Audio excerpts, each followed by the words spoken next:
Assalamualaikum Bu, izin memperkenalkan diri, Wasana Praja Muhammad Hatami, NPP 291982 kelas B4.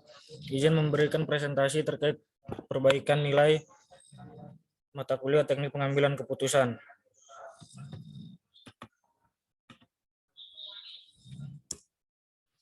Yang pertama, bab 6, penalaran induktif. Penalaran induktif atau inductive reasoning adalah pendekatan untuk berpikir logis dengan membuat pernyataan umum dari hal-hal spesifik yang terjadi sebelumnya. Kemampuan ini berkaitan erat dengan kemampuan berpikir kritis. Orang-orang dengan kemampuan ini dapat mencari dan menganalisis pola yang ada untuk mengembangkan strategi serta keputusan yang tepat ke depannya. Jadi penalaran induktif ini lebih mengedepankan kepada aspek rasionalitas dalam berpikir kritis dengan berdasarkan pada pernyataan-pernyataan umum dari hal-hal yang spesifik. Sebagai contoh, apabila penjualan suatu produk meningkat di akhir tahun selama 5 tahun, maka meningkatkan produksi menjelang akhir tahun adalah langkah yang dapat diambil. Melakukan inductive reasoning dapat membuat kita bekerja dengan kesempatan yang luas atau general. Hal ini karena pernyataan atau asumsi yang dibuat berdasarkan data atau bukti yang hampir tak terbatas. Tergantung pada interpretasi dan kreativitasmu. Kemampuan ini pun memungkinkan kita untuk memiliki berbagai macam solusi untuk sebuah masalah. Jadi kreativitas dalam melakukan penalaran induktif sangat dipentingkan karena setiap asumsi yang ada berdasarkan dari data dan bukti memiliki interpretasi yang berbeda dari setiap individu. Tipe yang digunakan dalam melakukan penalaran induktif. Yang pertama, generalisasi induktif. Dalam tipe ini, kita melihat sebuah bukti dari berbagai situasi yang pernah terjadi dan mirip dengan situasi yang dihadapi sekarang. Kemudian kita mengumpulkan bukti-bukti yang bisa dan menarik kesimpulan untuk membuat keputusan. Jadi kita membuat suatu penggambaran dari sesuatu yang pernah terjadi sebelumnya dengan keadaan yang hampir mirip. Contohnya selama 6 tahun perusahaan tempat kita bekerja selalu mencapai tingkat penjualan tertinggi di bulan Juli. Maka berdasarkan informasi tersebut, kita bisa menyarankan untuk meningkatkan produksi sebelum memasuki bulan Juli. Yang kedua, induktif statistik. Di tipe ini kita menggunakan data dan statistik untuk menarik sebuah kesimpulan.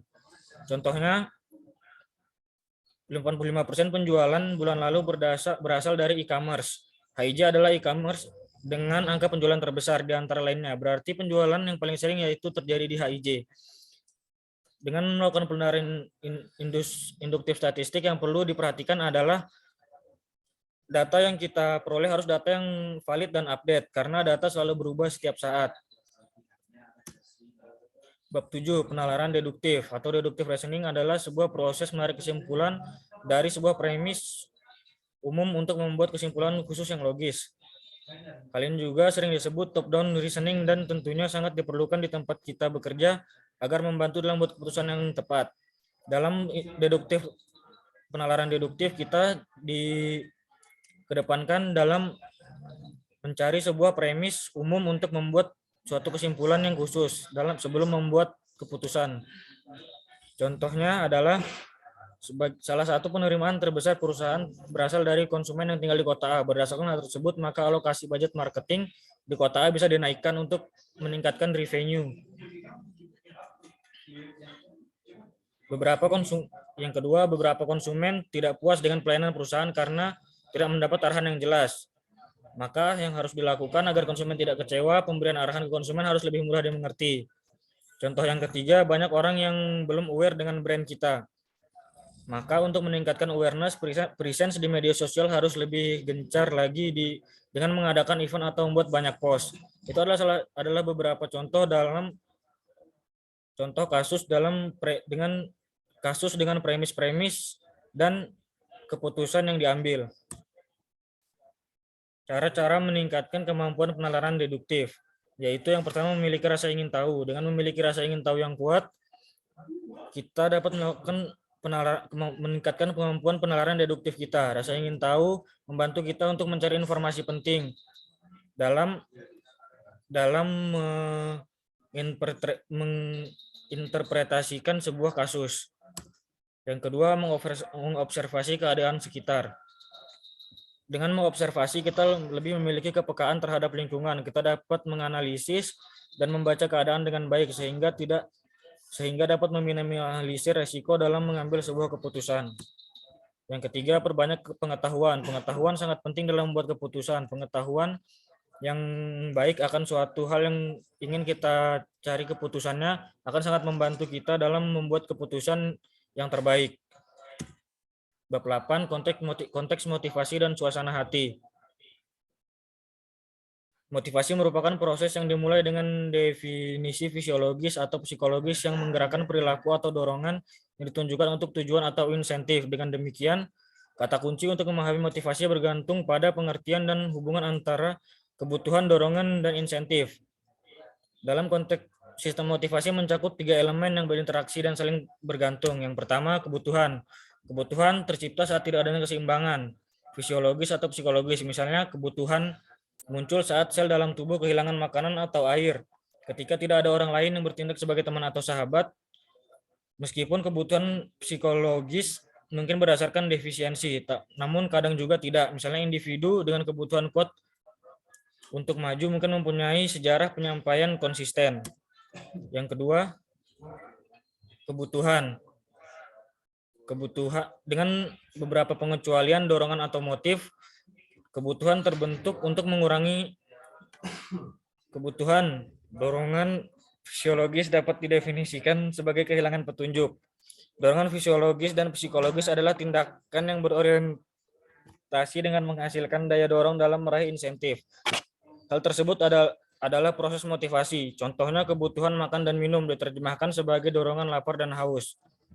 Jadi dari suatu kebutuhan yang kita butuhkan dapat menghasilkan sebuah dorongan-dorongan, dan kita yang bertugas untuk menginterpretasikan dorongan tersebut berupa dalam bentuk apa. Yang ketiga, insentif. Pada akhir siklus motivasi adalah insentif, diartikan sebagai semua yang akan mengurangi kebutuhan dan dorongan. Dengan demikian, memperoleh insentif akan cenderung memulihkan keseimbangan fisiologi dan psikologis, dan mengurangi dorongan makan dan minum cenderung akan memulihkan keseimbangan dan mengurangi dorongan yang ada. Makan dan minum merupakan insentif dalam contoh ini. Artinya jika kita lapar, kita mengambil keputusan untuk makan, maka makan di sini ada sebuah insentif yang kita butuhkan. Yang terakhir, suasana hati. Suasana hati adalah perasaan-perasaan intens yang ditunjukkan kepada seseorang atau sesuatu. Sedang suasana hati adalah perasaan yang cenderung kurang intens dibanding emosi dan seringkali tanpa rangsangan kontekstual. Suasana hati terbagi menjadi dua, yaitu positif dan negatif. Suasana positif dan negatif berorientasi pada tujuan. Misalnya, suasana hati dipicu oleh keputusan dan kegagalan untuk mengejar tujuan. Suasana hati yang negatif ditujukan apabila kita tidak searah dengan tujuan kita. Begitupun sebaliknya. Suasana hati yang positif adalah ketika sesuatu berjalan sesuai dengan tujuan kita. Sebagai contoh, suasana hati yang positif seperti cinta atau kasih mungkin sangat tidak diinginkan jika berhubungan dengan pelecehan seksual. Sebaliknya, sedikit rasa sakit berupa rasa bersalah, kegelisahan, dan cemburu dapat memotivasi usaha ekstra secara berimbang. Sifat membangun atau merusak suasana hati tertentu harus dinilai dalam hubungan yang intensitasnya maupun tujuan yang relevan bagi orang itu sendiri. Jadi setiap orang memiliki suasana hati positif dan negatif berbeda-beda dalam satu keadaan. Satu orang dengan orang lainnya memiliki suasana hati yang berbeda-beda dalam menginterpretasikannya. Sekian dan terima kasih dari presentasi saya. Jadi kesimpulan yang dapat diambil adalah penalaran induktif dan deduktif memiliki peran yang berbeda-beda, dan kita harus dapat mengkolaborasikan keduanya dalam mengambil sebuah keputusan agar sebuah keputusan yang kita ambil dapat menjadi keputusan yang maksimal. Selain itu, faktor-faktor eksternal seperti motivasi dan suasana hati juga mempengaruhi dalam pengambilan keputusan. Maka dari itu, semua harus dapat memberikan suatu perpaduan agar menghasilkan sebuah keputusan yang maksimal. Sekian dan terima kasih. Wassalamualaikum warahmatullahi wabarakatuh.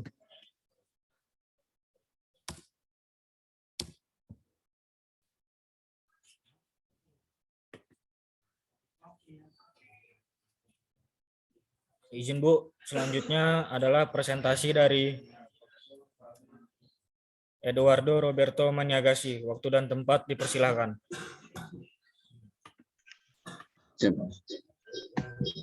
Izin Bu, izin mempresentasikan hasil resum saya.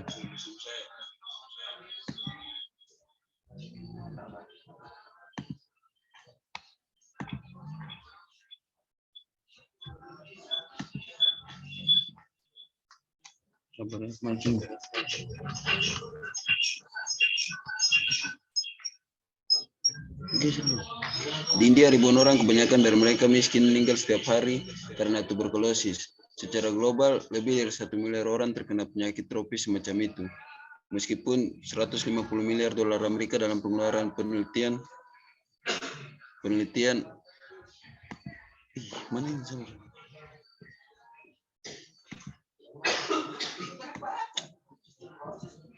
Dan pengembangan farmasi global, 0,23% dari pengeluaran itu difokuskan pada tuberkulosis.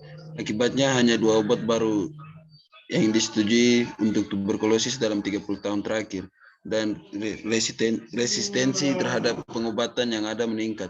Pada tahun 2008, Samir Brahmakri, mantan Direktur Jenderal Dewan Riset Ilmiah dan Industri Pemerintah India, mendirikan proyek penemuan obat sumber terbuka. Tujuannya adalah membuat situs web tempat para pemikir terbaik dapat berkolaborasi dan mencoba menemukan terapi untuk penyakit tropis yang terabaikan seperti tuberkulosis dan malaria.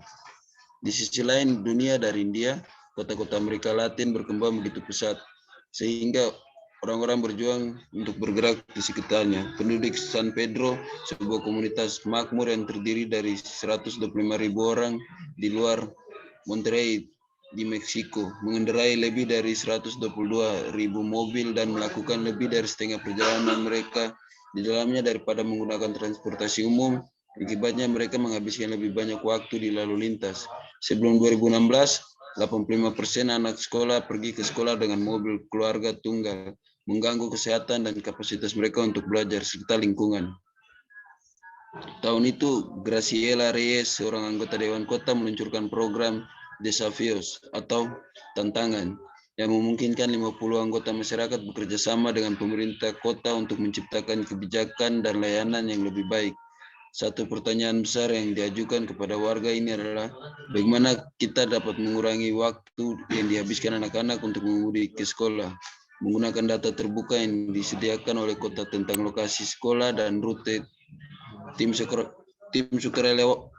sukarelawan warga yang terdiri dari 2 pengacara, seorang insinyur sipil, seorang arsitek, dan seorang ilmuwan politik, bekerja dengan pegawai negeri untuk mengembangkan rencana untuk mendapatkan anak ke sekolah. Perkembangan yang benar-benar belum pernah terjadi sebelumnya. Terjadi ketika penduduk melakukan dari sekedar menyarankan alternatif sebaliknya. Sabsoran.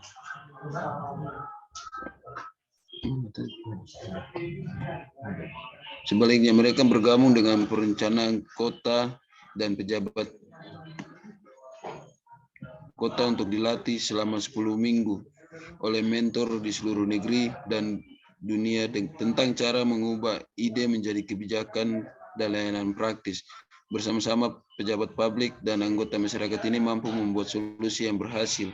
1 tahun setelah peluncuran rencana transportasi yang mencakup transportasi umum, bus, dan berjalan kaki, kota melaporkan bahwa kurang dari 1/4 orang tua mengantarkan anak-anak mereka ke sekolah.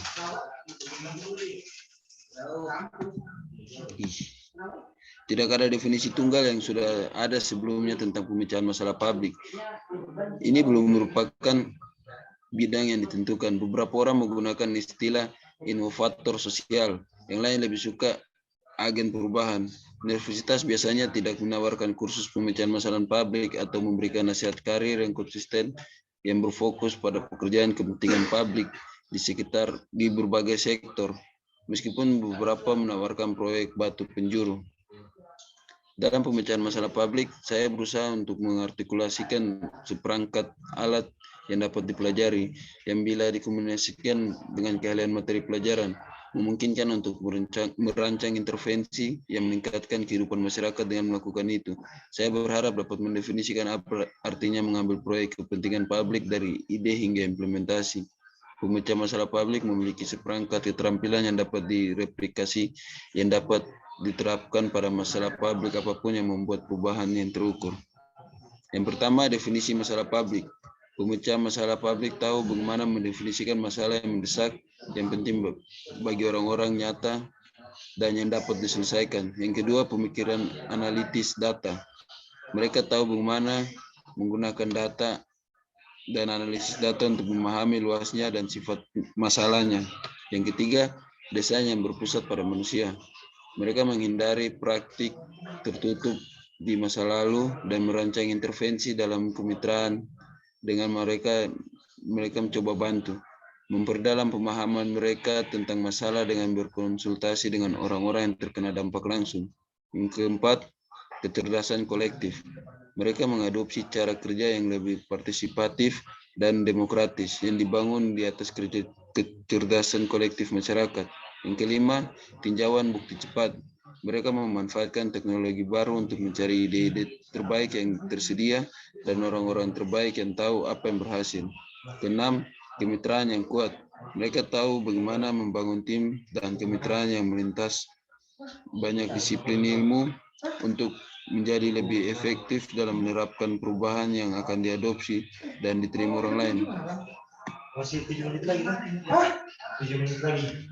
Mengukur apa yang berhasil, akhirnya mereka menggunakan teknik eksperimental dan kolaborasi untuk mengevaluasi apa yang berhasil dan apa yang tidak. Dan sebagai hasilnya mereka akan berputar atau tetap di jalur. Mereka tahu bagaimana memperluas pekerjaan yang memiliki dampak yang bermanfaat dan terukur pada kehidupan masyarakat.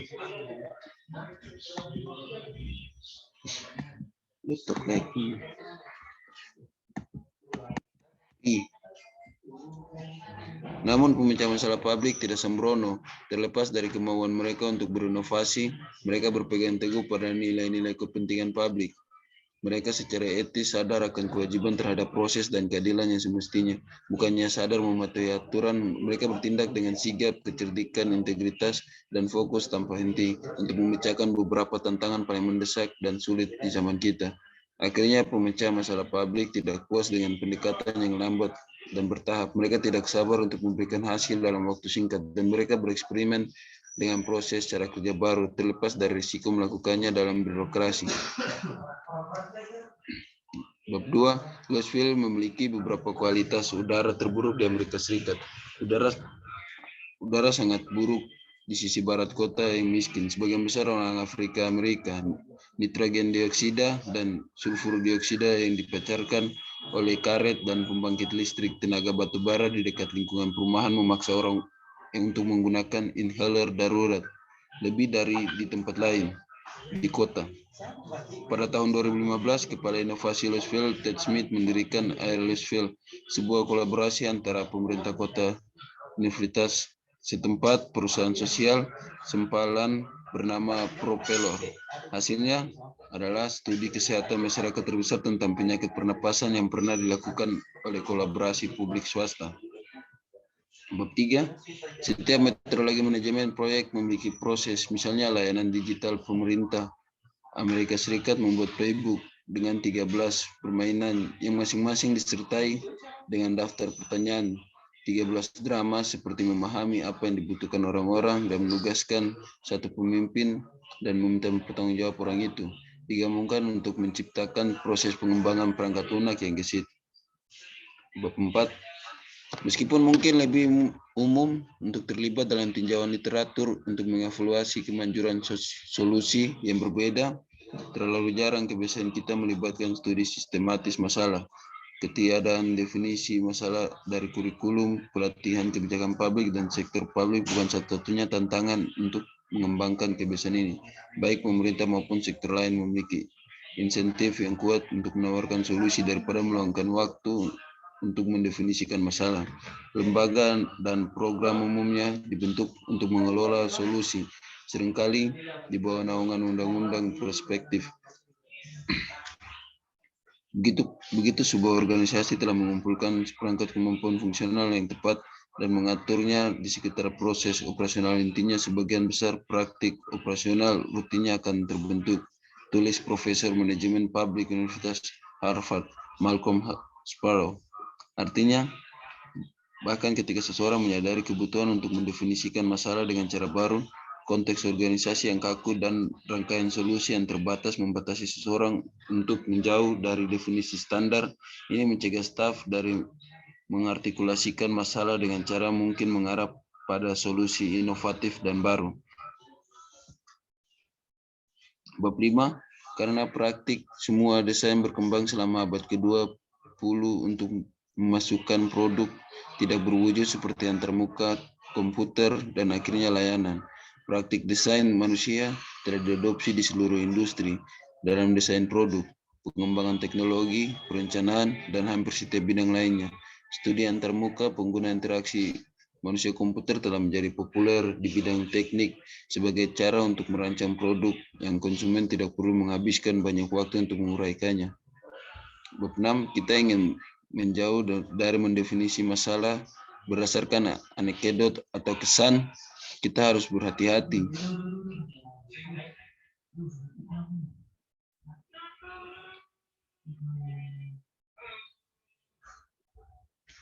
Untuk tidak berasumsi bahwa data besar entah bagaimana lebih baik dalam menggambarkan masalah analisis data, harus dilengkapi dengan berbicara dengan manusia.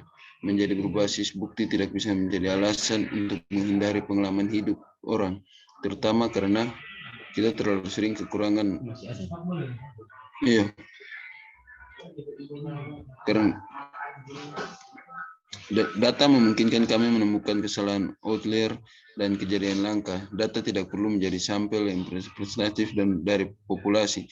Jika kita ingin menggeneralisir tentang kelompok besar berdasarkan kelompok yang lebih kecil, maka kita mungkin memerlukan sampel yang representatif. Tetapi jika tujuannya hanya untuk mengatur, mengukur, menemukan masalah dalam kelompok tertentu, maka data non-representatif mungkin sepenuhnya memadai. Sekian dari saya, terima kasih.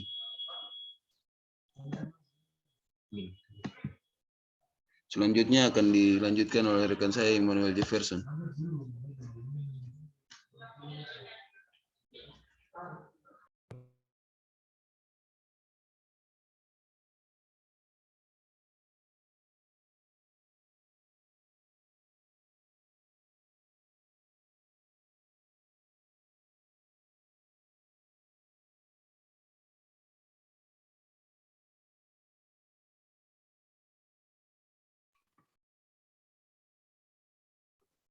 Selamat malam Bu, izin memperkenalkan diri. Nama Raja Utama Emmanuel Jefferson Aulueni, kelas B4. Izin mempresentasikan tugas perbaikan mata kuliah Teknik Pengambilan Keputusan.